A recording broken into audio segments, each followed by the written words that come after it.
സഹാബത്ത് പറഞ്ഞ ആ 3 സ്വഭാവ ഗുണങ്ങൾ നമ്മുടെ ജീവിതത്തിൽ ഉണ്ടായാൽ ഉറപ്പായിട്ട് നമ്മൾ യഥാർത്ഥ മുഅ്മിനീങ്ങളാണ്.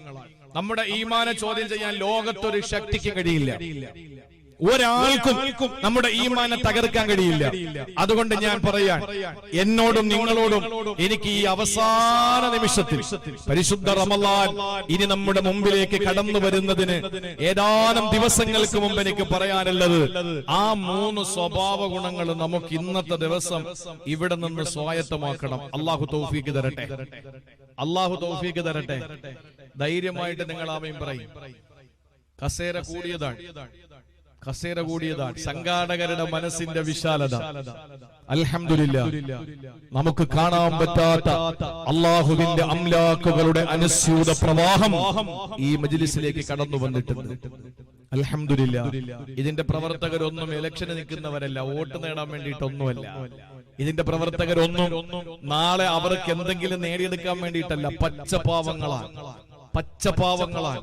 അള്ളാഹു അവർക്ക് എല്ലാ അർത്ഥത്തിലും അള്ളാഹു ഇതിന് ഓരോ ദിവസത്തെയും ഓരോ മണിക്കൂറിന്റെയും പ്രതിഫലം അള്ളാഹു അവരുടെ ജീവിതത്തിന്റെ ഇരുലോകത്തും അള്ളാഹു നൽകി അനുഗ്രഹിക്കുമാറാവട്ടെ. സഹോദരങ്ങളെ, 4 ഭാഗത്തും മഴയാണ്. അള്ളാഹു ബറക്കത്ത് തന്നിരിക്കുക നമുക്ക്. 4 ഭാഗത്തും മഴ. ഞാൻ ഇങ്ങോട്ട് വരുമ്പോ തന്നെ ഇങ്ങോട്ട് വരാൻ വേണ്ടി ഓച്ചറയിൽ നിന്ന് കുറെ സുഹൃത്തുക്കള് അവര് വിളിച്ചിട്ട് പറഞ്ഞു, ഭയങ്കര മഴയല്ലേ, ഇനി എങ്ങനെ വരാ? ശരിയാൻ, ഓച്ചറയിലൊക്കെ ഭയങ്കര മഴയാണ്. ഞാൻ നിസാം സാഹിബിനെ വിളിക്കുമ്പോ ഇവിടെ മഴയില്ല. അൽഹംദുലില്ലാഹ്. അള്ളാഹു അവന്റെ റഹ്മത്തിന്റെ മഴത്തുള്ളികളെ ഇൽമിന്റെ മജ്ലിസിൽ നിന്ന് കുറച്ചു നേരത്തേക്ക് മാറ്റി നിർത്തുകയാണ്. നമ്മളോടുള്ള സ്നേഹത്തിന്റെ പേരിലാണ്, നമ്മളോടുള്ള താല്പര്യത്തിന്റെ പേരിലാണ്. അള്ളാഹു അത് മുതലാക്കാൻ, അത് നഷ്ടപ്പെടുത്തി കളയാതിരിക്കാൻ അള്ളാഹു തൗഫീഖ് നൽകി അനുഗ്രഹിക്കുമാറാവട്ടെ. ഇവിടെ വന്നവരാരും മോശക്കാരല്ല. അള്ളാഹു വിജയിച്ചവരുടെ കൂട്ടത്തിൽ നിങ്ങളെ പെടുത്തും. 3 പേര് നബി തങ്ങളുടെ സദസ്സിലേക്ക് കടന്നു വന്നു. ഒരാള് കിട്ടിയ ഒരു ഇരിപ്പിടത്തിലേക്ക് ചാടിയങ്ങ് വീണു. ഒരാള് കയ്യം കെട്ടി പുറകിൽ മാറി നിന്നു. ഹദീസാണ്, സ്വഹീഹാണ്. 3-മത്തെ ആൾ അവിടെ ചുറ്റിക്കറങ്ങിയിട്ട് ഒരൊറ്റ പോക്ക. ഇത് കണ്ടിട്ട് മുസ്തഫായ തങ്ങൾ സല്ലല്ലാഹു അലൈഹി വസല്ലം സഹാബത്തിനോട് പറഞ്ഞു, ആദ്യത്തെ ആൾ ആരെന്നറിയോ? അള്ളാഹുവിലേക്ക് അഭയം പ്രാപിച്ചവനാണ്. അതുകൊണ്ട് അള്ളാഹു അവന് അഭയം കൊടുത്തിരിക്കുകയാണ്. അൽഹംദുലില്ലാഹ്, നിങ്ങൾക്ക് അള്ളാഹു അഭയം തന്നിരിക്കുകയാണ്. 2-മത്തെ വിഭാഗം, ആ വന്ന പുറകിൽ നിന്ന ആള് അള്ളാന്റെ വിഷയത്തിൽ അവന് ഭയങ്കര ലജ്ജയാണ്. അതുകൊണ്ട് അവന്റെ വിഷയത്തിൽ ലജ്ജിക്കുകയാണ്. അള്ളാഹു കാക്കട്ടെ. ഇനി 3-മതൊരു വിഭാഗം, അത് അള്ളാഹുവിനെ ഒഴിവാക്കിയവനാണ് അവൻ. അതുകൊണ്ട് അവനെയും ഒഴിവാക്കിയിരിക്കുകയാണ്. അള്ളാഹു നമ്മളെ ജീവിതത്തിൽ ഒരു സമയത്ത് പോലും അങ്ങനെ ഒരു ദുരന്തത്തിന് അള്ളാഹു ഇരയാക്കാതിരിക്കട്ടെ. ആര് കൈയൊഴിഞ്ഞാലും നമുക്കുള്ള നമ്മുടെ പടച്ചവനല്ലേ, നമ്മുടെ നാഥനല്ലേ. ആ നാഥൻ നമ്മളെ കൈയൊഴിഞ്ഞാലോ അള്ളാഹു നമ്മളെ കാത്തുരക്ഷിക്കട്ടെ. അതുകൊണ്ട് സഹോദരങ്ങളെ, അള്ളാഹുവിന്റെ പരിശുദ്ധമായ ഈ സദസ്സിൽ, ദീനിന്റെ സദസ്സിൽ, മജ്ലിസിൽ നമുക്ക് ഇൻഷാ അല്ലാഹ് എങ്ങനെ നമുക്ക് ഈമാൻ ഈ ദിവസങ്ങളിൽ നമുക്ക് ആർജവത്തോടുകൂടി അതിനെ നമുക്ക് നേടിയെടുക്കാൻ കഴിയും എന്നതിനെ സംബന്ധിച്ചൊന്ന് ചിന്തിക്കാം. 3 സ്വഭാവമാണ് സഹാബത്ത് പറഞ്ഞത്. 1 നസ്ബിറു അലൽ ബലാ, 2 നഷ്കുറു അലർ റഖാ, 3 നർളാ ബിൽ ഖളാ. ഇത് 3 ഉണ്ടെങ്കിൽ എല്ലാമായി. ഇത് 3 ഉണ്ടെങ്കിൽ എല്ലാമായി. നിങ്ങൾ നോക്ക്, നമുക്ക് ഇൻഷാ അല്ലാഹ് ആദ്യം പറഞ്ഞത് എന്താണ്? നസ്ബിറു അലൽ ബലാ, ഞങ്ങൾ പരീക്ഷണങ്ങളിൽ ക്ഷമിക്കുന്നവരാണ്. അള്ളാന്റെ ഹബീബെ, ഞങ്ങൾ എന്ത് പരീക്ഷണം വന്നാലും ഞങ്ങൾ ക്ഷമയുള്ളവരാണ്. എന്താണ് ക്ഷമ?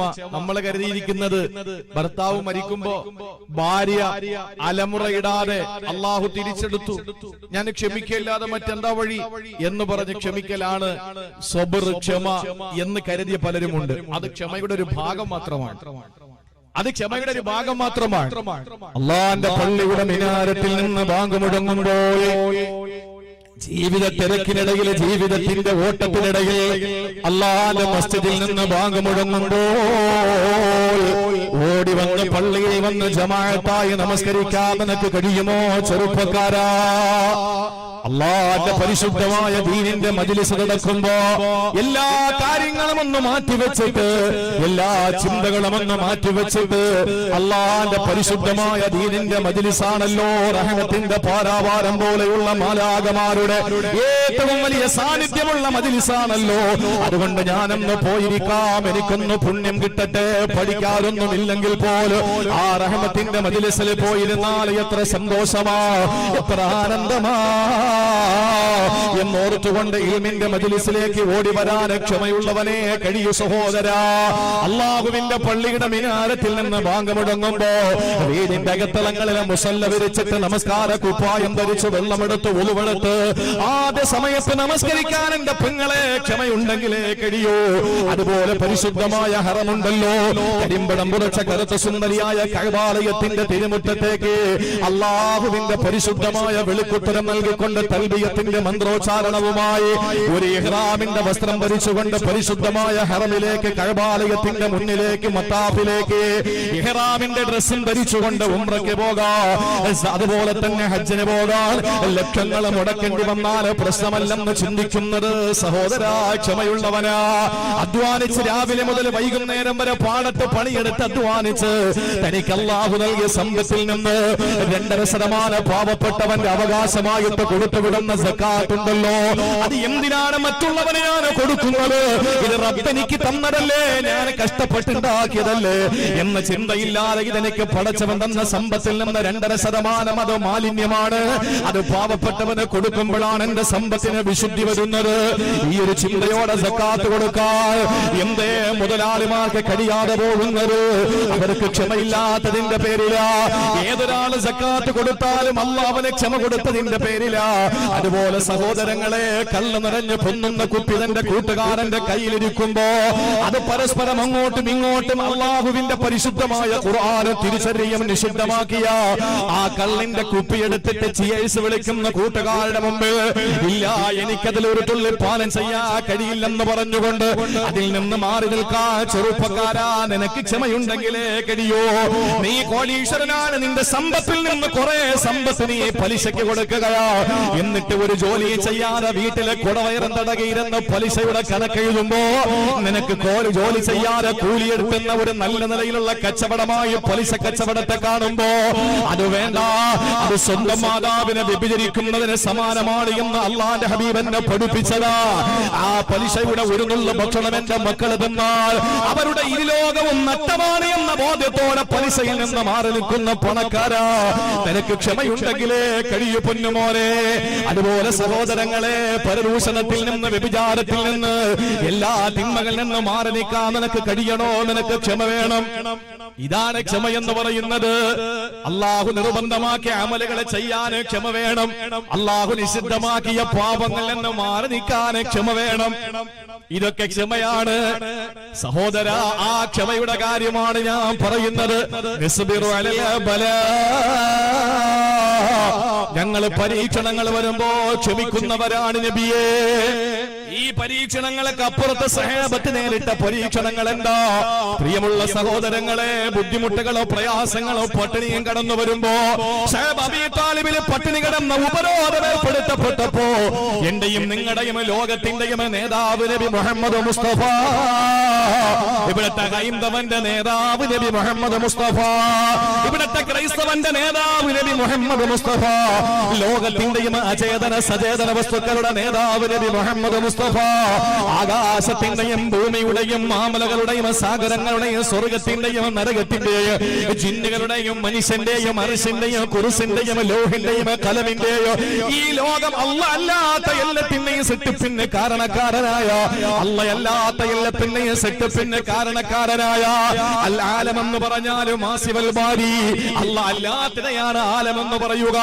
അല്ലാഹ് അല്ലാത്ത എല്ലാത്തിന്റെയും സൃഷ്ടിപ്പിന് കാരണക്കാരനായ നബി മുഹമ്മദ് മുസ്തഫ അബീ താലിബില് പട്ടിണി കിടക്കുമ്പോ ഉപരോധം ഏർപ്പെടുത്തപ്പെട്ടപ്പോ വെള്ളം കുടിക്കാനില്ലാതെ പാടുപെട്ടപ്പോ സഹോദരങ്ങളെ, കൂടെ ഉണ്ടായിരുന്നവരെ ക്ഷമിച്ചവരാ.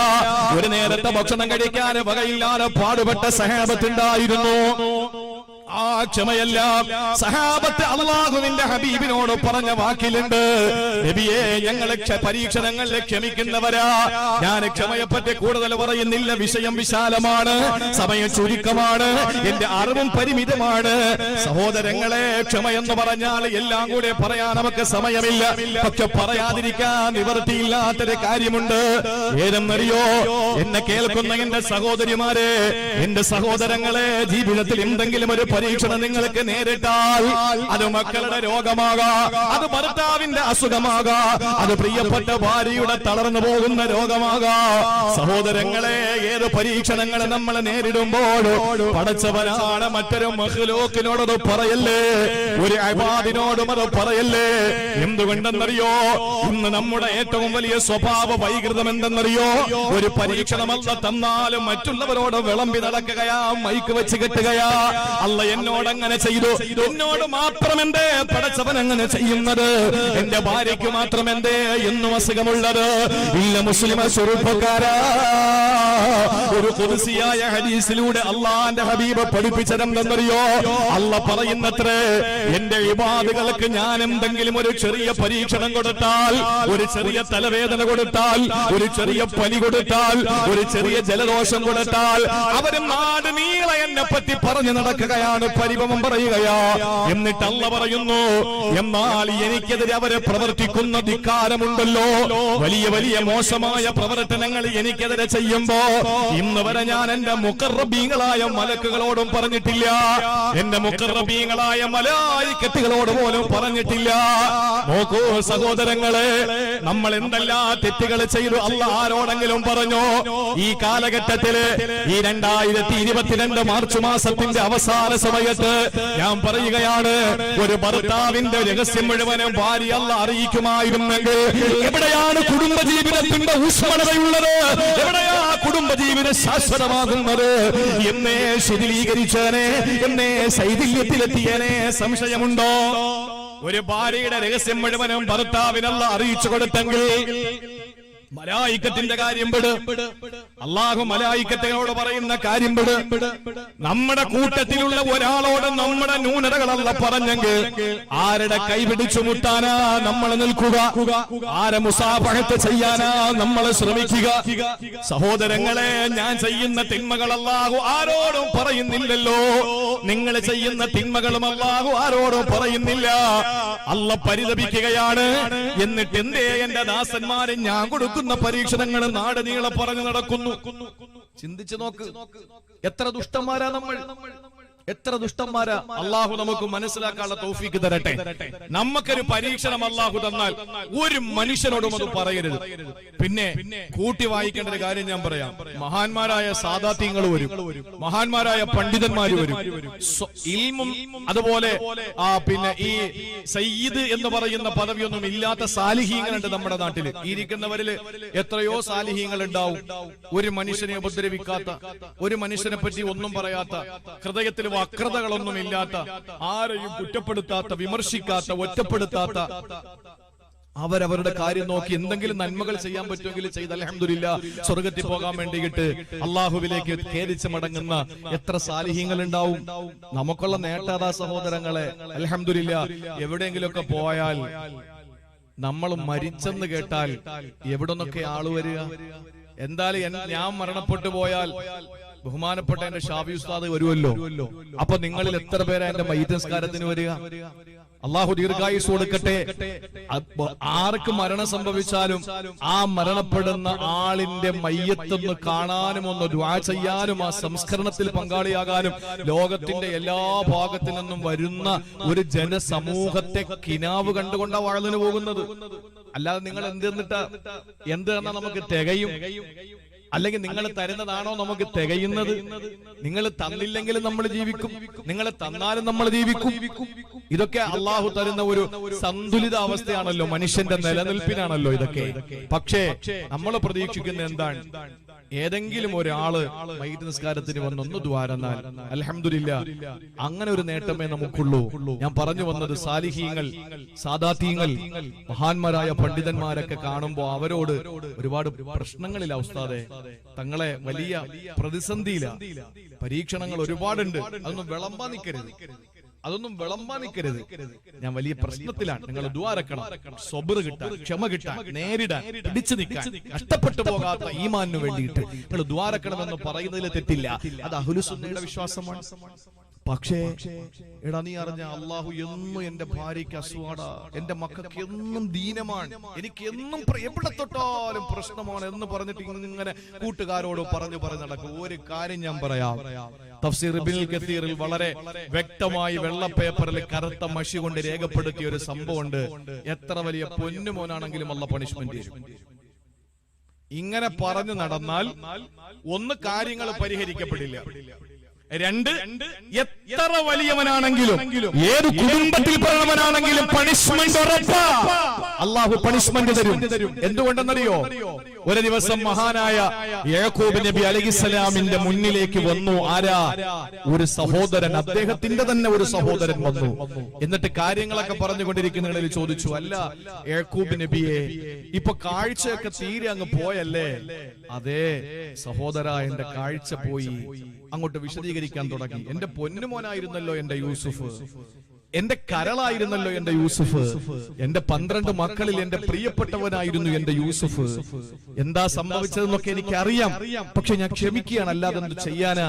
എന്റെ പൊന്നുമോന് യൂസുഫ്, അവൻ എനിക്ക് നഷ്ടപ്പെട്ട് കരഞ്ഞ് ഞാൻ എന്റെ കണ്ണ് കൃഷ്ണമണി വെളുത്തുപോയി സഹോദര എന്ന് പറഞ്ഞു. അപ്പൊ കിട്ടിയ അവസരമല്ലേ? മറ്റയാൾ ചോദിച്ചു, അല്ല ഇപ്പൊ വില്ല് പോലെ മുതുകങ്ങ് വളഞ്ഞല്ലോ, എന്തു പറ്റി? അതെന്റെ ബിന്യാമീനും കൂടെ നഷ്ടപ്പെട്ടപ്പോ പറയണ്ട സഹോദര, ഒരേ ഇരിപ്പ് തന്നെ വീട്ടില്, പുറത്തിറങ്ങാൻ പറ്റില്ല, എനിക്ക് അത്രയും സങ്കടമാണ്, എന്റെ മുതുക് വില്ല് പോലെ അങ്ങ് വളഞ്ഞു എന്ന് പറഞ്ഞു. ആ സമയം കേട്ടോ, ആ സമയം മഹാനായ നസലൽ അമീൻ മലക്ക് ജിബ്രീൽ, മഹാനായ റൂഹുൽ അമീൻ മലക്ക് ജിബ്രീൽ 7 ആകാശങ്ങൾക്ക് മുകളിൽ നിന്നതാ കടന്നു വരികയാ.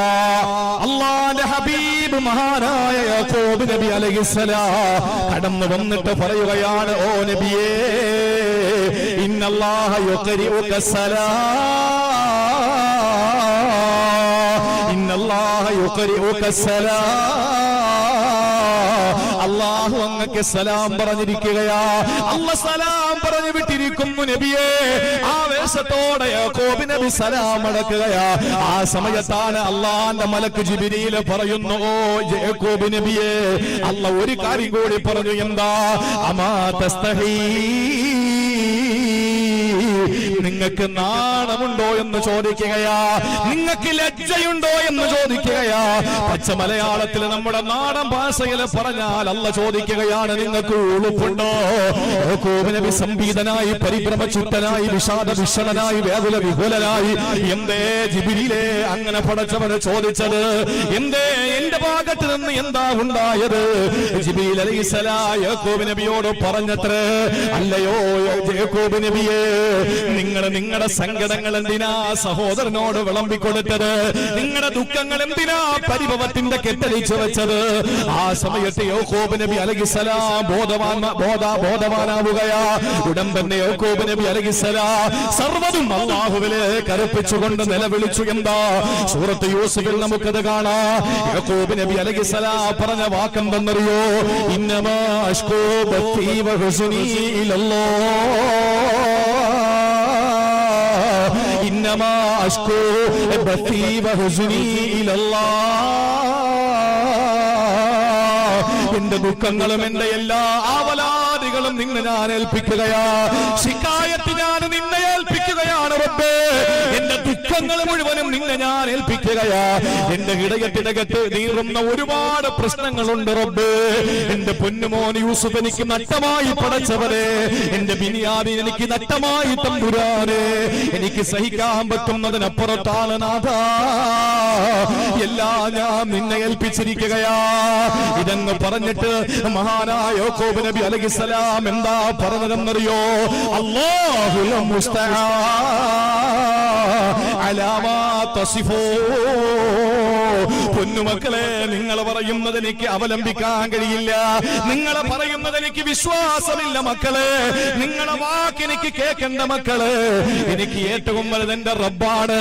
എന്നെ ഒരു സ്ഥലത്തെ കൈവിടാത്ത അല്ലാഹ്, എന്നെ സൃഷ്ടിച്ച അല്ലാഹ്, എന്നെ സംരക്ഷിച്ച അല്ലാഹ്, എന്നെ സംഹരിക്കുന്ന അല്ലാഹ്, സർവജ്ഞനായ സർവഗുണ സമ്പൂർണനായ സർവലോക സൃഷ്ടിസ്ഥിതി സംഹാരകർത്താവായ ആ സ്നേഹസമ്പന്നനായ എന്റെ നാഥനെ ഞാനെല്ലാം ഏൽപ്പിച്ചിരിക്കുകയാ. ഇത് പറഞ്ഞപ്പോൾ അല്ലാഹു ഖുർആൻ സൂറത്ത് യൂസുഫിലൂടെ യാക്കൂബ് നബിയുടെ ക്ഷമയെ പറ്റി പറഞ്ഞത് ഫസബുറുൻ ജമീൽ. ലോകത്താരെ പറ്റിയാ പടച്ചവൻ അങ്ങനെ പറഞ്ഞത് ഫസബുറുൻ ജമീൽ. ഏറ്റവും മനോഹരമായ മുൻചുള്ള ചാച്ചല്യമാനമായ ക്ഷമ. യാക്കൂബ് നബിയുടെ ക്ഷമയെ പറ്റി അല്ലാഹു പുകഴ്ത്തി പറഞ്ഞു. സഹോദരങ്ങളെ, യൂസുഫ് എന്ന പൊന്നുമോനെ അല്ലാഹു തിരിച്ചു കൊടുത്തു. എങ്ങനെയാ? പൊട്ടക്കിണറ്റിലേക്ക് വലിച്ചെറിയപ്പെട്ട ശൈശവത്തിന്റെ, ബാല്യത്തിന്റെ, കൗമാരത്തിന്റെ, യൗവനത്തിന്റെ ദിശ കഴിഞ്ഞിട്ട് മഹാനായ യാക്കൂബ് നബിക്ക് തന്റെ യൂസുഫ് എന്ന പൊന്നുമോനെ തിരിച്ചു കിട്ടിയത് ബാലനായിരിക്കുന്ന സമയത്ത് തന്റെ കുഞ്ഞുടുപ്പിനകത്തേക്ക് ഏതോ ആടിന്റെ രക്തം പുരട്ടിയ ചെന്നായ കടിച്ചു കീറിയെന്ന വേജേരെ വേഷപ്രസന്നത കാണിച്ചുകൊണ്ട് മക്കളെ പരിചയപ്പെടുത്തിയിട്ട് പറ്റിച്ചു കളഞ്ഞ അവസ്ഥയില് പൊട്ടക്കിണറ്റിൽ കിടന്ന ബാലനായ യൂസുഫായിട്ടല്ല അല്ലാഹു യാക്കൂബ് നബിക്ക് തിരിച്ചു കൊടുത്തത്.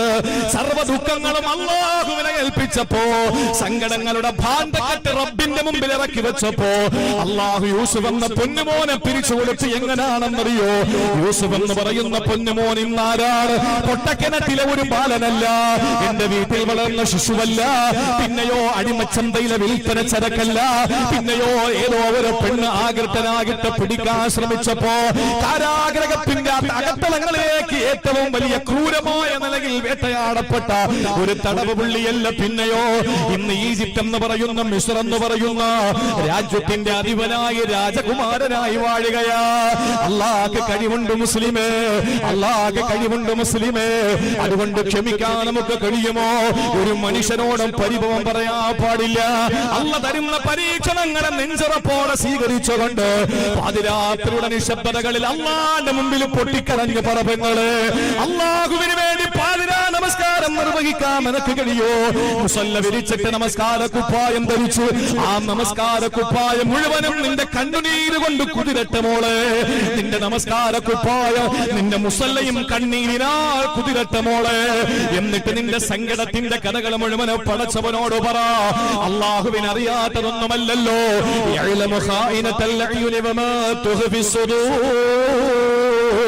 ഒളിക്കണ്ണുകൊണ്ടുള്ള നോട്ടമറിയുന്ന അല്ലാഹ്, വാരിയെല്ലിനാൽ മൂടപ്പെട്ട ഹൃദയത്തിന്റെ ചലനമറിയുന്ന അല്ലാഹ്, കല്ലിടുക്കിലെ പുൽക്കൊടിക്ക് പോലും കുടിനീര് കൊടുക്കുന്ന അല്ലാഹ്, പാതിരാത്രിയുടെ നിശബ്ദതയിലെ കോൺക്രീറ്റ് സൗധത്തിന്റെ ഉള്ളിൽ കിടക്കുന്ന മനുഷ്യന്റെ ഹൃദയത്തിന്റെ തുടിപ്പറിയുന്ന അല്ലാഹ്, വലിയ വലിയ കറുത്ത പാറക്കെട്ടുകളുടെ ഇടയിലൂടെ നടന്നു പോകുന്ന കൊച്ചു ഉറുമ്പിന്റെ കാലിന്റെ ചലനമറിയുന്ന റബ്ബ്, ആ പടച്ചവനെ ഏൽപ്പിക്കുമോളെ.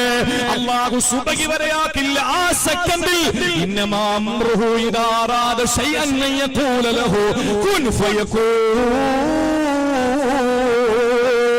അല്ലാഹു അവന്റെ ഖുദ്റത്തും ഇറാദത്തും ലിങ്കാകുന്ന ഒരു സെക്കൻഡിന്റെ നിമിഷാർദ്ധം മതി. അല്ലാഹു എന്തെങ്കിലും ഒന്ന് ഉദ്ദേശിച്ചാൽ സാഹിബു കുന്നായ അല്ലാഹ്, കാഫിന്റെ നൂനിന്റെ ഇടയിൽ പ്രവർത്തിക്കുന്ന അല്ലാഹ്, ഏതെങ്കിലും ഒരു കാര്യം തീരുമാനിച്ചാൽ ഒരു നിമിഷാർദ്ധത്തിന്റെ മുമ്പിൽ വെച്ച് അല്ലാഹു അതിനെ സാധിപ്പിച്ചു തരും മോളെ. സങ്കടങ്ങൾ അല്ലാഹുവിനോട് പറയണം. ബാക്കിയുള്ളവരോട് സങ്കടങ്ങൾ മാറാൻ ദുആരക്കാനാ പറയേണ്ടത്. എന്ന് വെച്ചിട്ട് ഞാൻ മുജാഹിദൊന്നും അല്ല, നിങ്ങൾ അങ്ങനെ ചിത്രീകരിക്കൊന്നും വേണ്ട. 916 സുന്നിയ. ഞാൻ പറയുന്നത്, ജീവിതത്തിൽ പരീക്ഷണങ്ങളും പ്രതിസന്ധികളും ബുദ്ധിമുട്ടുകളും ദുഃഖങ്ങളും ഒക്കെ വരുമ്പോ നമുക്ക് തീർക്കാൻ അല്ലാഹുവേ ഉള്ളൂ. ഇങ്ങോട്ട് അല്ലാഹു ഇട്ടുതരും. ഇബ്രാഹിം നബിയോട് പറഞ്ഞു, മോനെ അറുക്കാൻ പറഞ്ഞു. ഇബ്രാഹിം നബിക്ക് പറയാമായിരുന്നില്ലേ, അല്ലാഹുവേ നീ എന്തിനാ പിന്നെ അവസാന സമയം എനിക്ക് കുട്ടി തന്നത്? 19 വയസ്സ് കഴിഞ്ഞിട്ട് ലൂത്ത് നബിയുടെ ജനതയെ നശിപ്പിക്കാൻ പോകുമ്പോ വീട്ടിൽ ഇറങ്ങി കുട്ടിയുടെ സന്തോഷ വാർത്ത പറയേണ്ട വല്ല കാര്യമുണ്ട്? ഞാൻ നിന്നോട് എത്ര നാള് ചോദിച്ചു, നീ തന്നില്ല. പിന്നെ അങ്ങ് തരാതിരുന്നാ പോരെ? നീ അവസാന നിമിഷം തന്നിട്ട് അതിനെ അറുക്കണമെന്ന് പറഞ്ഞാൽ നീ പറഞ്ഞത് കേട്ടില്ലേ? ഞാൻ അല്ലാഹുവേ നീ കൊണ്ടുവന്ന് ഉപേക്ഷിക്കാൻ പറഞ്ഞപ്പോ ഞാൻ ഉപേക്ഷിച്ചില്ലേ? ഇപ്പൊ നീ എന്നോട് പറയാണ് നിന്റെ മോൻ അറുത്തു കൊടുക്കാൻ. കൊടുക്കാൻ. എന്താ പടച്ചോനെ നീ ഇത് പറയുന്നത് എന്ന് പറഞ്ഞോ? ഇല്ല എന്ന് പറഞ്ഞില്ല. അറുക്കാൻ പറഞ്ഞപ്പോൾ ഇബ്രാഹിം നബി അലൈഹിസ്സലാം മനുഷ്യനാഗരികതയുടെ പ്രപിതാമകന് സയ്യിദുനാ ഖലീലുല്ലാഹി ഇബ്രാഹിം നബി അലൈഹിസ്സലാം ആ സെക്കൻഡിൽ തീരുമാനമെടുത്തു തന്റെ മോനെ മിനാ താഴ്വരയിൽ മലത്തിക്കിടത്തിക്കിട്ട് കഴുത്തിലേക്ക് കത്തിവെക്കാൻ. ആ സമയത്ത് ഇബ്രാഹിം നബി അലൈഹിസ്സലാമിനോട് അല്ലാഹ് പറഞ്ഞു, ഇബ്രാഹിമേ വല്ലാത്ത വിജയമാണല്ലോ നിനക്ക് കിട്ടിയിരിക്കുന്നത്, നീ വിജയിച്ചു ഇബ്രാഹിമേ. മക്കളില്ലാതിരുന്ന് മക്കളെ കൊടുത്തപ്പോ ആ കുട്ടിയെ അറുത്തു കൊടുക്കാൻ പറഞ്ഞപ്പോ അല്ലാഹു തആല എന്താ ചെയ്തത്? ആ മകനെ രക്ഷപ്പെടുത്തി എന്ന് മാത്രമല്ല, പകരം ഇസ്ഹാഖ് നബിയെ കൂടെ കൊടുത്തവനാണ് അല്ലാഹ്. ഒരു മകൻ ഇല്ലാതിരുന്ന സങ്കടം ആ മകനെ കൊടുത്തപ്പോ, ആ മകനെ അറുത്തു കൊടുക്കാൻ പറഞ്ഞപ്പോ അത് തീരുമാനമെടുത്ത ഇബ്രാഹിം നബി അലൈഹിസ്സലാമിന് അല്ലാഹു തആല ഇബ്രാഹിം നബിക്ക് ഇസ്മായിൽ എന്ന മകനെ തിരിച്ചു കൊടുത്തു എന്ന് മാത്രമല്ല, പകരം അല്ലാഹു ഒന്നുകൂടി കൊടുത്തു. ഏതാ? ഇസ്ഹാഖ് നബി അലൈഹിസ്സലാം. അതാണ് അല്ലാഹു. അതുകൊണ്ട് സങ്കടങ്ങൾ വരുമ്പോ, പ്രയാസങ്ങൾ വരുമ്പോ നമുക്ക് പറയാൻ നമ്മുടെ മുന്നിൽ നമ്മുടെ പടച്ചവനില്ലേ സഹോദരിമാരെ? എന്താ റബ്ബ് കേൾക്കാത്തത്? അവൻ ഇഷ്ടമാണ്. അപ്പൊ എന്തെങ്കിലുമൊക്കെ പരീക്ഷണം വരുമ്പോ നമ്മൾ ചിന്തിക്കും, എന്താടാ എന്നോട് മാത്രം ഇങ്ങനെ, അള്ളാഹു എന്തെങ്ങനെ? നമ്മൾ പലപ്പോഴും പ്രസംഗങ്ങളിൽ കേട്ടിട്ടുണ്ട്, അള്ളാഹു ഇഷ്ടമുള്ളവരോട് പരീക്ഷണം കൊടുക്കും, അള്ളാഹ് ഇഷ്ടപ്പെടുന്നവരെ പരീക്ഷിച്ചുകൊണ്ടിരിക്കും. ഇതൊക്കെ നമ്മൾ കേട്ടു. എന്താ അങ്ങനെ? അതെന്താ അങ്ങനെ? ഞാൻ പറഞ്ഞുതരാം. ഇപ്പൊ ഇതില് ഏകദേശം മക്കളുള്ളവരുണ്ട്, പേരമക്കളുള്ളവരുണ്ട്, മക്കളില്ലാത്തവരും കാണും, കല്യാണം കഴിക്കാത്തവര്. നിങ്ങളൊന്ന് നോക്ക്, അല്ലാഹു റബ്ബുൽ ഇസ്സത്ത് നമുക്ക് തന്ന നമ്മുടെ മക്കളോട് സ്നേഹമില്ലാത്ത ആരെങ്കിലും ഉണ്ടോ? അങ്ങനെ ഒരുത്തണ്ടായി തൊടുപുഴയിൽ ഒരു കളവുണ്ടായി. അയാൾക്ക് മട്ടൻ കറി കൊടുത്തില്ല എന്ന് പറഞ്ഞ് മോന്റെ ഭാര്യയും 2 പേരക്കുട്ടികളെയും തീയിട്ട് കൊന്നു കളഞ്ഞു. ഇപ്പൊ എന്താ സംഭവിക്കാൻ പോണെന്ന് പറഞ്ഞാൽ, ഇപ്പൊ 10-70 വയസ്സ് തോന്നിക്കും, 70 വയസ്സുണ്ട്, അത് തോന്നിക്കുകയും ചെയ്യും. ഇയാളുടെ ശിക്ഷ കഴിഞ്ഞ് പുറത്തിറങ്ങുമ്പോഴേക്ക് ഒരു 30 വയസ്സുള്ള നല്ല മൊഞ്ചനായിട്ട് വരും. നമ്മുടെ ജയിലുകളുടെയും നമ്മുടെ നിയമങ്ങളുടെയും ഒരു മോശപ്പെട്ട ഒരു രീതി അങ്ങനെയാണ് അല്ലേ? എങ്ങനെ ക്രിമിനലുകൾ ഉണ്ടാവുന്നത്? ഇവിടെ ഒരു കേടി, ഒരു പയ്യൻ, അവൻ കുഴപ്പക്കാരനാണ്, കഞ്ചാവാണ്, കള്ളുകുടിയനാണ്. ഒരു പെണ്ണും അവൻ ആരും കെട്ടിച്ചു കൊടുക്കില്ല, ഒരു വീട്ടിൽ അവനെ കേറ്റില്ല, ഒരു സ്ഥലത്തും അവനെ നിലനിൽപ്പില്ല, ജോലി ആരും കൊടുക്കില്ല. അപ്പൊ യമൻ ചിന്തിക്കട, അപ്പൊ അങ്ങനെ നടന്ന പിന്നെ തിന്നുന്നത് എങ്ങനെയാ? മോഷ്ടിച്ച്, ഒരു പരിധി വരെയൊക്കെ മോഷ്ടിച്ചു. പക്ഷെ എല്ലാ വീട്ടിലും CCTV ക്യാമറ ഉണ്ട്, അതുകൊണ്ട് ഇപ്പൊ മോഷണോ നടക്കില്ല. അപ്പൊ യമൻ ചിന്തിച്ച് നടക്കുമ്പോഴാണ് ഒരൊറ്റ വഴിയേ ഉള്ളൂ, ആരെങ്കിലും കൊന്ന എന്നെ കൊല്ലൂലല്ലോ, ജയിലിൽ പോയാ പിന്നെ സന്തോഷമാണ്. യവൻ ഒരുത്തനെ കൊന്നു, അവനെ നേരെ പോലീസ് പിടിച്ച് ജയിലിൽ കൊണ്ടുപോയി. യവന് പല അസുഖം വന്നിട്ട് ഒരു ലാബിലും പോയി ടെസ്റ്റ് ചെയ്യാൻ വേണ്ടി പൈസ ഇല്ല. യവൻ ആദ്യം ചെയ്യുന്ന പോലീസ് കൊണ്ടുവന്ന് ഏറ്റവും നല്ല ലാബിൽ കയറ്റി മൊത്തത്തിലൊരു പരിശോധന കൊണ്ടുപോവല്ലേ, റിമാൻഡ് ചെയ്യല്ലേ. അപ്പൊ ഫ്രീ ആയിട്ട് അവന്റെ രോഗം എന്താന്ന് കിട്ടി. അത് കഴിഞ്ഞ് നേരെ അവനെ കൊണ്ടുപോയി. അതിനകത്ത് പോയാലോ ഒരു മനുഷ്യന്റെ ശല്യമില്ല, മുന്നിലും പിന്നിലും ഒക്കെ പോലീസുകാർ, ഗവൺമെന്റ് ഉദ്യോഗസ്ഥർ അവന് കാവല് നിൽക്കാൻ. നല്ല സുഭിക്ഷമായ ഭക്ഷണം. പണ്ടാണ് ഗോതമ്പുണ്ട, ഇപ്പൊ ഗോതമ്പുണ്ടെന്നില്ല. ഇപ്പൊ നല്ല മട്ടൻ ബിരിയാണിയും ചപ്പാത്തിയും കോഴിയിറച്ചിയും അതുപോലെ തന്നെ നല്ല സാമ്പാറും ചോറൊക്കെ ഉള്ളത്. അപ്പൊ നല്ല 3 നേരത്തെ സുഭിക്ഷമായ ഭക്ഷണം, വൈകുന്നേരം ചായയും ബിസ്ക്കറ്റും, രാവിലെ പിന്നെ എന്തെങ്കിലുമൊക്കെ കടി കിട്ടും. ഇതൊക്കെ കഴിഞ്ഞ് ഇറങ്ങാറാകുന്ന സമയത്ത് കൈ നിറച്ച് പൈസ. അതെങ്ങനെ കിട്ടും? അലക്സാണ്ടർ ജേക്കബ് നമ്മുടെ ജയിൽ ADGP ആയിരുന്ന സമയത്താണ് നിലവിൽ കൊണ്ടുവന്നത്. അതിനകത്ത് ചപ്പാത്തി ഉണ്ടാക്കണം, കോഴിക്കറി ഉണ്ടാക്കണം, കിളയ്ക്കറിയണം, കിളയ്ക്കണം, അത് കൃഷി ചെയ്യണം. ഇതിനൊക്കെ കിട്ടുന്ന വരുമാനം അവൻ എഴുതി വെച്ചിരിക്കും. പോകുമ്പോ മുത്തല്ലിമീങ്ങൾക്ക് കിട്ടിയ നേർച്ച പൈസ പോലെ ഉസ്താദ് കൊടുക്കും പോലെ ജയിലർ വാർഡൻ കൊടുക്കും. അതെല്ലാം മടക്കി പിടിച്ച് നേരെ വരുന്നു. എന്ത് കുഴപ്പം? അങ്ങോട്ട് പോകുമ്പോൾ മുരിങ്ങക്കോലൂരി, ഇങ്ങോട്ടിരിക്കുമ്പോൾ ആപ്പിൾ പോലെ ചുവന്നിട്ടാ വരുന്നത്. ഇതാണ് നമ്മുടെ വ്യവസ്ഥിതി. ഇത് മാറണം. എന്നിട്ട് കുട്ടിയെ കൊടുക്കുന്ന എന്താണ്? ഇപ്പോഴാണ് ഇച്ചിരി മാറ്റം. അല്ലെങ്കിൽ കൂറ്റിപ്പട്ടി കൊടുക്കുന്ന ബിസ്ക്കറ്റ് ആയിരുന്നു. ഇപ്പൊ അൽഹംദുലില്ലാ കഞ്ഞിയും പയറും മാറിയിട്ട് ഇപ്പോ മുട്ടയും പാലും ഒക്കെ ആയി. അതൊക്കെ സന്തോഷമായി.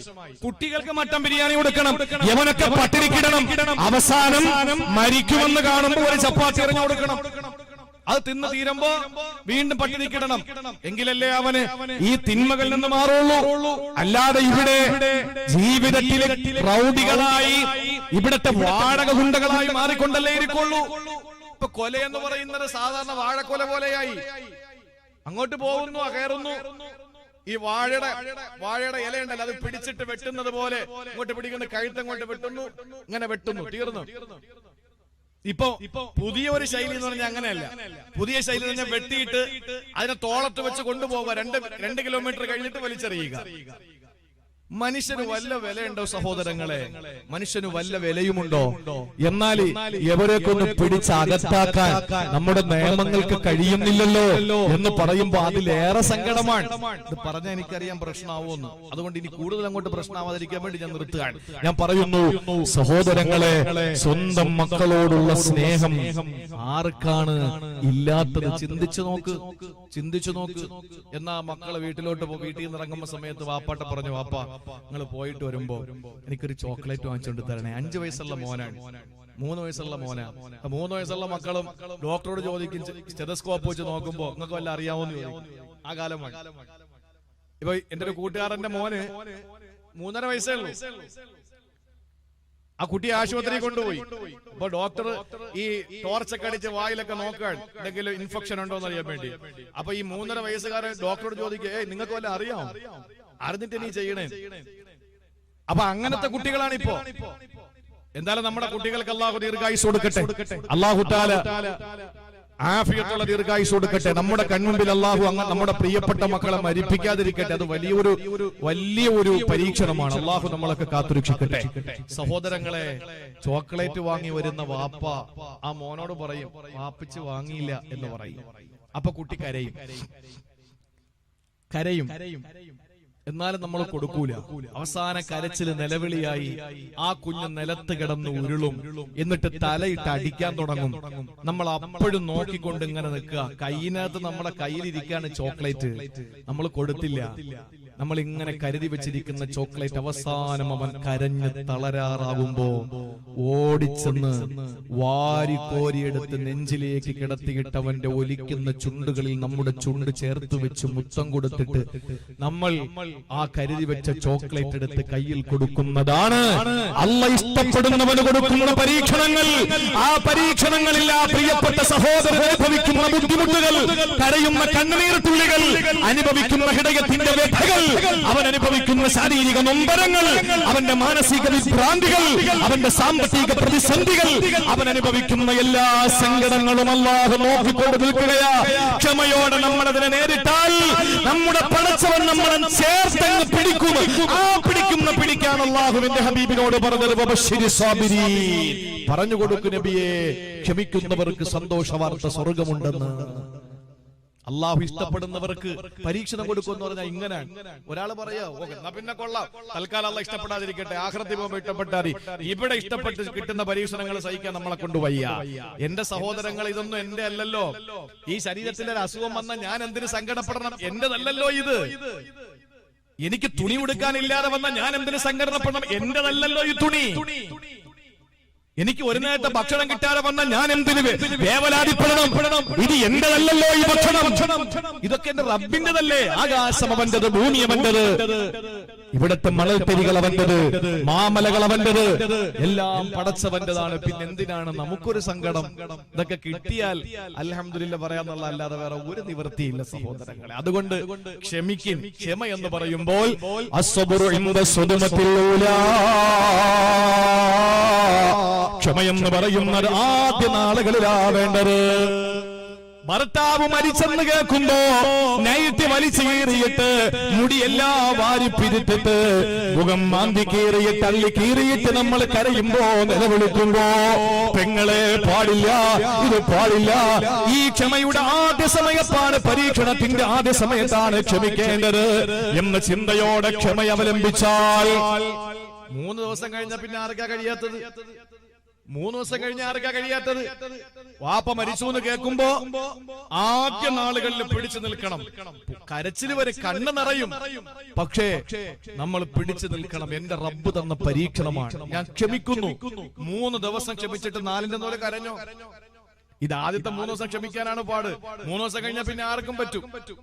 ഭർത്താവ് മരണപ്പെടുന്ന ഭാര്യ ആദ്യമൊക്കെ നിലവിളിക്കും, പിന്നീട് ഒരു നെടുവീർപ്പ് മാത്രമേ ഉണ്ടാവുള്ളൂ, ഇല്ലേ? അവളെ പിന്നെ ഒറ്റപ്പെട്ടിരുന്ന് പഴയ ചിന്തകൾ ഇങ്ങനെ അയവിറക്കിക്കൊണ്ട് ഭർത്താവുമായൊത്ത ജീവിതത്തിന്റെ നല്ല നാളുകളെ പറ്റി ഓർത്തിട്ട് നെടുവീർപ്പിടുക അല്ലാതെ മറ്റൊരു നിലവിളിയും അവളിൽ നിന്ന് വരില്ല. കാരണം എന്താണ്? ക്ഷമിക്കാൻ 3 ദിവസം കഴിഞ്ഞാൽ ആർക്കും കഴിയും, പാകപ്പെട്ടു വരും മനസ്സ്. പക്ഷെ ആദ്യ സമയത്ത് ക്ഷമിക്കണം. അസ്സബ്റു ഇൻദ സദമത്തിൽ ഊല, അതിന് കഴിയണം. തിരുനബി സല്ലല്ലാഹു അലൈഹി വസല്ലം നടന്നു വരുന്ന വഴിയിൽ ഒരു പാവപ്പെട്ട സഹോദരി ഒരു ഖബറിനരികിലിരുന്ന് കരയുകയാ. വല്ലാതെ കരയുമ്പോ അല്ലാഹുവിന്റെ റസൂൽ കടന്നു വന്നിട്ട് പറഞ്ഞു, പ്രിയപ്പെട്ട സഹോദരി, കരയല്ലേ, സങ്കടപ്പെടല്ലേ.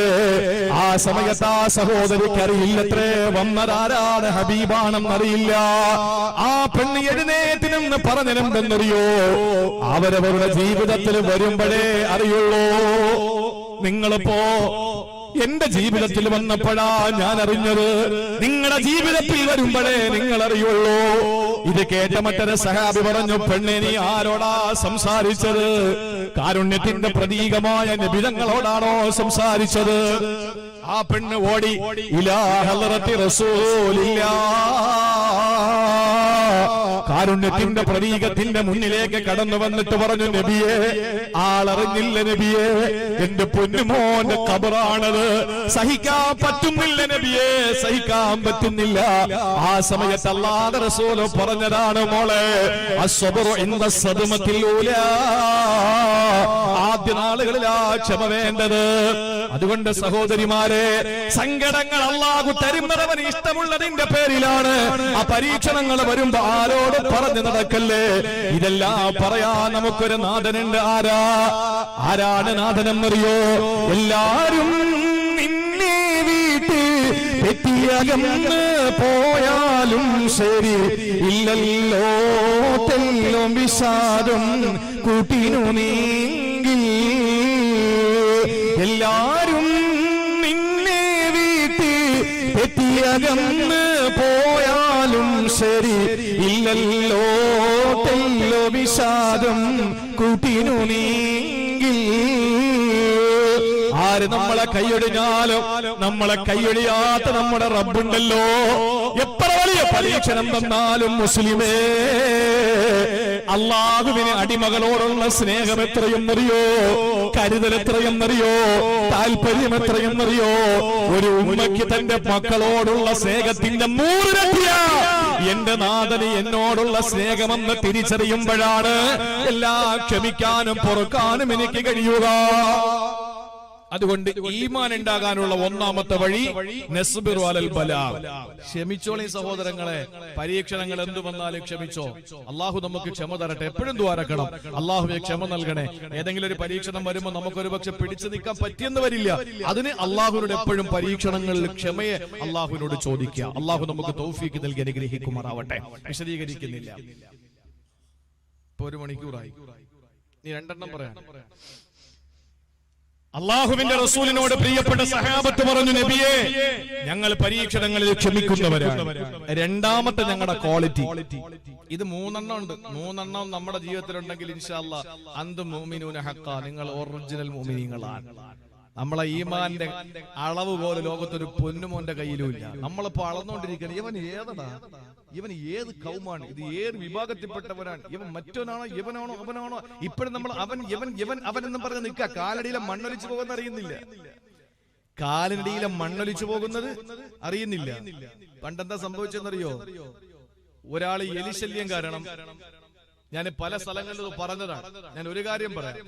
എലിശല്യം കാരണം സാഹികെട്ട് ഒരാള് എലിപ്പെട്ടി വാങ്ങിക്കൊണ്ടുവന്നു. ഒരു വീട്ടുകാരൻ എലിപ്പെട്ടി എലിപ്പെട്ടി വാങ്ങിക്കൊണ്ടുവന്നു. എലിപ്പെട്ടി വാങ്ങിക്കൊണ്ടുവരുമ്പോ തട്ടിന്റെ പുറത്തിന് എന്താ പറയാ, മച്ചിമ്പുറം. മച്ചിമ്പുറത്ത് തട്ടിന്റെ പുറത്തിരുന്ന് എലി കണ്ടു. എലി നേരെ ചാടിയിറങ്ങി. മുറ്റത്തിറങ്ങിയപ്പോൾ അവിടെ പാമ്പഴഞ്ഞു വരുന്നു. പാമ്പിനോട് ചെന്നിട്ട് പറഞ്ഞു, രക്ഷപ്പെടുത്തണം, മുതലാളി എലിപ്പെട്ടിയുമായിട്ട് വന്നിരിക്കുകയാണ്, എന്റെ കാര്യം പോകുമെന്നുള്ളത് ഉറപ്പാ. അപ്പൊ പാമ്പ് ഇഴഞ്ഞു പോയപ്പോ പറഞ്ഞു, ഇത് ബുഖാരിയിലും മുസ്ലിമിലും ഒന്നും ഇല്ല, അത് ചോദിക്കരുത്. ഇതൊരു കഥ, ഇന്നത്തെ കാലഘട്ടത്തിൽ നമുക്ക് ഏറ്റവും നല്ല പറയാൻ പറ്റിയ ഒരു കഥയാണ്. എലിപ്പെട്ടി നിനക്കാണ് പ്രശ്നം, എനിക്കത് പ്രശ്നമല്ല, എനിക്ക് നീളം കൂടുതലല്ലേ, അതുകൊണ്ട് എന്തായാലും കുറച്ച് ബാക്കി പുറത്ത് കിടക്കും, അതുകൊണ്ട് നീ അനുഭവിച്ചോ, എനിക്കത് വിഷയമല്ല. പാമ്പ് ഇഴഞ്ഞു പോയി. പാവം എലി ഓടിച്ചെന്ന് മുറ്റത്ത് ആടിനെ കെട്ടിയിരിക്കാൻ ആടിനോട് ചെന്നിട്ട് പറഞ്ഞു, ആടെ എന്നെ ഒന്ന് രക്ഷപ്പെടുത്തണം, വല്ലാതൊരു പരീക്ഷണത്തിലാണ് ഞാൻ. ആട് പറഞ്ഞു, ശാന്തനായ ജീവിയാണെങ്കിലും ആട് അപ്പോഴ് പറഞ്ഞു, എനിക്കതിൽ കാര്യമില്ലല്ലോ മോനെ, നീ പൊയ്ക്കോ, എന്റെ പ്രശ്നമല്ലല്ലോ. എലി വീണ്ടും ചെന്നപ്പോ വീടിന്റെ പുരയിടത്തിന്റെ അങ്ങേ തലക്കൽ പോത്തിനെ കെട്ടിയിരിക്കാൻ. പോത്തിനോട് ചെന്നിട്ട് പറഞ്ഞു, എന്നെ ഒന്ന് രക്ഷപ്പെടുത്തണം. പോത്ത് പറഞ്ഞു, പോടാ, എന്റെ വാല് പോലും കയറൂല അതിനകത്ത്, പിന്നെയല്ലേ നീ പോടാ അതിന്റെ ജോലി നോക്കി എന്ന് പറഞ്ഞു. സങ്കടപ്പെട്ട് ഇത് വീണ്ടും അപ്പുറത്തൂടെ കയറി മോഹൻ ഒളിച്ചിരുന്നു. എലിപ്പെട്ടി കൊണ്ടുവന്ന് കളിപ്പിച്ചു വെച്ച സ്ഥലം എലി നന്നായിട്ട് മനസ്സിലാക്കി, ഒളിച്ചിരുന്നു. കുറെ നേരം കഴിഞ്ഞു കറണ്ട് പോയി, വൈദ്യുതി വിച്ഛേദിക്കപ്പെട്ടു. ആ സമയത്ത് പാമ്പ് ഇഴഞ്ഞു ചെന്ന് ഈ എലിപ്പെട്ടിക്കകത്തങ്ങ് കയറി. അപ്പൊ ടപ്പ് എന്നും പറഞ്ഞങ്ങ് അടയ്ക്കുന്ന ശബ്ദം ഉണ്ടല്ലോ. അപ്പൊ മോലാളി വിചാരിച്ചു, ആ എലി വീണു, ഇനി യവന്റെ ഒരു കളിയും നടക്കൂല, രക്ഷപ്പെട്ടല്ലേ, എലിയെ കിട്ടി എന്നും പറഞ്ഞ് വലിയ കാര്യത്തിൽ ചെന്ന് കൈ അതിനകത്ത് കയറ്റി കൊടുത്തു. പാമ്പൊരൊറ്റ കൊത്താണ്. ഇയാളെ പെട്ടെന്ന് പാമ്പ് കടിച്ചു എന്ന് പറഞ്ഞ് നിലവിളിച്ചു. കരണ്ട് വന്നു, ആളുകൾ ഓടിക്കൂടി. ഇയാളെ താങ്ങിയെടുത്ത് നേരെ ആശുപത്രിയിൽ കൊണ്ടുപോയി. പെട്ടെന്ന് തന്നെ ബാക്കി അവിടെ നിന്ന് ചെറുപ്പക്കാരെല്ലാം കൂടി ആദ്യം പാമ്പിനെ തല്ലി അങ്ങ് കൊന്നു. ഇയാൾ ആശുപത്രി കൊണ്ടുപോയി. വൈദ്യൻ പറഞ്ഞു, വിഷം നന്നായിട്ട് ഉള്ളിൽ പോയിട്ടുണ്ട്, ഇനി ഒരൊറ്റ വഴിയേ ഉള്ളൂ, അജമാംസ രസായനം കൊടുക്കണം എന്ന് പറഞ്ഞാൽ ആട്ടിന്റെ സൂപ്പ് കൊടുത്താൽ രക്ഷപ്പെടും. ബന്ധുക്കൾ വിളിച്ചു പറഞ്ഞു, വീട്ടിലൊരു ആട് നിൽക്കയല്ലേ, പെട്ടെന്ന് മോദിനെ വിളിച്ചു പറ, അത് നടക്കാൻ പറ. മോദിയും വന്ന് നേരെ ആടിനെ ഞാൻ കശാപ്പ് ചെയ്ത്, ആടിന്റെ കാര്യവും കഴിഞ്ഞു. പാമ്പും പോയി, ആടും പോയി. ഈ ആടിന്റെ സൂപ്പ് ഉണ്ടാക്കിക്കൊണ്ട് പെണ്ണുങ്ങളെ തയ്യാറാക്കിക്കൊണ്ട് ചെന്നപ്പോഴേക്കും കാക്കാര കാറ്റും പോയി. കാക്ക മരിച്ചു. സമയത്ത് കിട്ടില്ല, പിന്നെ എങ്ങനെ അയാൾ മരിച്ചു. അപ്പൊ 3 പേരുമായി. അപ്പം നാടിന്റെ നാനാഭാഗങ്ങളിൽ നിന്ന് ആളുകളൊക്കെ ഓടിക്കൂടി. അവരെല്ലാം പറഞ്ഞു, ഇനിയിപ്പോ എന്തായാലും വന്ന് നമുക്ക് 3-ാം പാത്തിയെ കഴിഞ്ഞിട്ട് പോകാം. അങ്ങനെ ആളുകളുടെ എണ്ണം കൂടിയപ്പോ പറഞ്ഞു, ഇനിയിപ്പോ നമ്മുടെ വീട്ടുടമ മരിച്ചില്ലേ, അതുകൊണ്ട് 3-ാം പാത്തിയെ കെങ്കേമമായിട്ട് നടത്താം, അതുകൊണ്ട് അരി എന്റെ വക, പോത്ത് വീട്ടിൽ തന്നെ നിപ്പുണ്ടല്ലോ, അതിനെ കണ്ടിക്കാൻ പറഞ്ഞു. നിങ്ങൾ നോക്ക്, പാമ്പ് ചത്തു, ആടിനെ അറുത്തു, പോത്തിനെ അറുത്തു, കാക്ക മരിച്ചു, ഇപ്പോഴും എലി മച്ചിന്റെ പുറത്തിരുന്ന് കണ്ടുകൊണ്ടിരിക്കുകയാ. ഒരു വിഷയം വരുമ്പോൾ ഇത് അവനല്ലേ, ഇവനല്ലേ, മറ്റോനല്ലേ, മറിച്ചോനല്ലേ, ഇവന്റെതല്ലേ, അവന്റെതല്ലേ, അല്ലടോ, ഈ സമുദായത്തിന്റെ സ്വഭാവത്തെയാണ് നശിപ്പിക്കുന്നത്. ഈ സമുദായത്തിന്റെ കാലിനടിയിലെ മണ്ണിനെയാണ് അവര് മാണ്ടിപ്പറിക്കുന്നത്. ഈ സമുദായത്തിന്റെ പാവപ്പെട്ട സഹോദരിമാരുടെ ഹിജാബ് ധരിക്കാനുള്ള സ്വാതന്ത്ര്യത്തിന്റെ മേലാണ് കടന്നു കയറുന്നത്. ഈ സമുദായത്തിന് നാളെ ദാടി വെക്കാനുള്ള സ്വാതന്ത്ര്യത്തിന് വേണ്ടിയിട്ട് സമരം ചെയ്യേണ്ടി വരും. ചെറുപ്പക്കാരാ, തൊപ്പിവെക്കാൻ സമരം ചെയ്യേണ്ടി വരും. അള്ളാഹുവിന്റെ പള്ളിയിൽ സുജൂദ് ചെയ്യാനുള്ള അവകാശത്തിന് വേണ്ടി തിരുവനന്തപുരത്തെ അനന്തപുരിയുടെ നെറുകയിൽ ജനാധിപത്യത്തിന്റെ ശ്രീകോവിലിൽ സെക്രട്ടേറിയറ്റ് മന്ദിരത്തിന്റെ മുമ്പിൽ സമരം ചെയ്ത ഒരു വ്യക്തിയാണ്. പലരെ പോലെയും ഞാനും കോവിഡിന്റെ ആ രൗദ്രതയിൽ എല്ലാം തുറന്നു, എന്നിട്ടും പള്ളികൾ തുറന്നു കൊടുക്കാൻ തയ്യാറാകാതെ വന്നപ്പോൾ ഞങ്ങളുടെ ആരാധനാലയങ്ങൾ പള്ളികളല്ല, ഇവിടുത്തെ ക്ഷേത്രങ്ങൾ, ഇവിടുത്തെ ചർച്ചുകൾ, ഇവിടുത്തെ ബുദ്ധവിഹാരങ്ങൾ, ഇവിടുത്തെ ഗുരുദ്വാരകൾ തുറക്കണമെന്ന് പറഞ്ഞ് സമരം ചെയ്തു. ആലോചിക്കണ സഹോദരങ്ങളെ, ഇപ്പൊ ഹിജാബിന് സമരം ചെയ്യുന്നു. പാവപ്പെട്ട കച്ചവടക്കാരുടെ കടകളിലെ കച്ചവടം നടക്കാതെ വന്നപ്പോൾ ആരോ തുപ്പുന്നു എന്ന് പറഞ്ഞ് ഒരു വലിയ കിംവദന്തി പരത്തിയിട്ട് സഹോദരങ്ങളെ, ഇവിടുത്തെ മുസ്ലിം കച്ചവടക്കാരുടെ പേരുകൾ തുപ്പൽ കിട്ടുന്ന കടകളെന്ന് പറഞ്ഞ് ആക്ഷേപിച്ചപ്പോൾ അവിടെ നോക്കിയോ, അവൻ ഏത് സമുദായത്തിൽപ്പെട്ടവനാണ്, ഏത് സംഘടനയിൽപ്പെട്ടവനാണ്, ഇവന്റെ കൊടിയുടെ നിറവേറാണ്. ഇന്ന് സമുദായത്തിന് നേരം വെളുത്തില്ലല്ലോ എന്ന് ചിന്തിക്കുമ്പോഴാ സങ്കടം.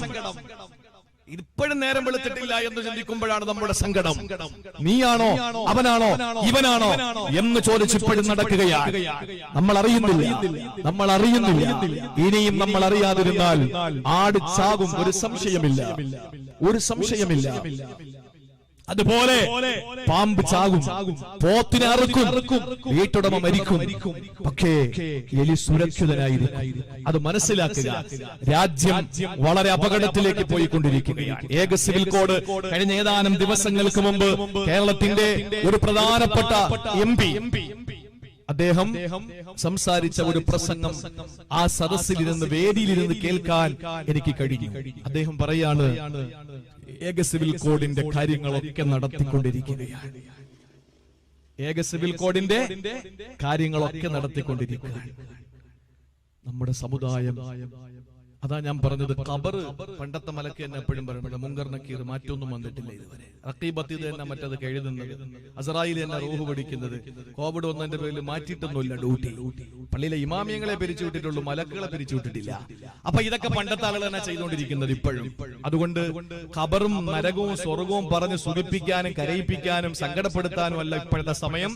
എങ്ങനെ ഈമാൻ ഉണ്ടാക്കിയെടുക്കാം, പ്രതിസന്ധി ഘട്ടങ്ങളിൽ ഈമാൻ നഷ്ടപ്പെട്ടു പോകാതെ എങ്ങനെ പിടിച്ചു നിൽക്കാം. ഇവിടുത്തെ ഹിന്ദു സഹോദരങ്ങളെ, ക്രൈസ്തവ സഹോദരങ്ങളെ, നമുക്ക് ഇസ്ലാമിന്റെ സന്തോഷത്തിന്റെ ആനന്ദത്തിന്റെ സന്ദേശങ്ങൾ അവർക്ക് എങ്ങനെ കൈമാറാം. ഇവിടുത്തെ ഹിന്ദു അയൽക്കാരൻ, അവന്റെ സങ്കടം നമ്മുടെ സങ്കടമാണ്. നമ്മുടെ പള്ളികൾ ഇസ്ലാമിന്റെ ഒരു നാടിന്റെ സെക്രട്ടേറിയറ്റ് മന്ദിരമാണ് പള്ളികൾ.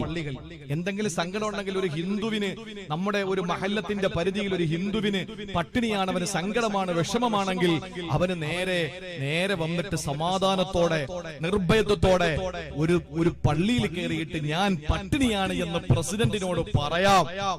കാരണം ഒരു പള്ളി ഒരു നാടിന്റെ സെക്രട്ടേറിയറ്റ് ആണ്.